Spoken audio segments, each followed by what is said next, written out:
Ever wonder how AI search engines actually see your website? If your site isn't set up right, AI could just ghost you. People are just chatting with AI for answers now, and that's a total game changer for your business. So if your content isn't presented clearly, the AI party host will just walk right on by. Let's break down the 3 simple steps AI takes to process and then rank your content. First up, AI bots have to even find you on the web. And that process, it's called crawling. Think of these bots like hyperactive squirrels, always hunting for new info to add to their stash. So to get found, make sure your site is fresh, connected, and super easy to get around. After the AI finds your pages, its next job is to figure out what you're actually saying. It's all about getting the real meaning, kind of like a friend decoding a really vague text message. And what's really interesting is that clear content helps the AI connect a user's problem with your solution.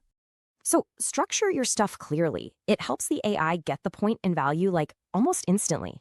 And finally, the AI has to pick which content is the absolute best answer to someone's question.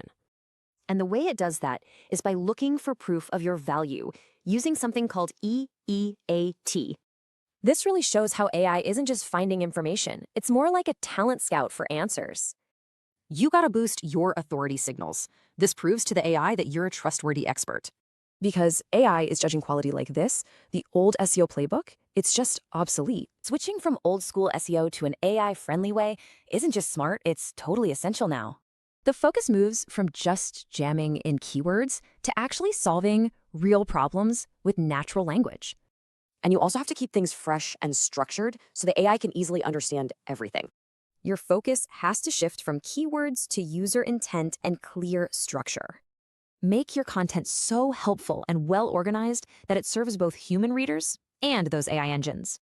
Just remember these 3 things: structure for clarity, update for freshness, and write for user intent.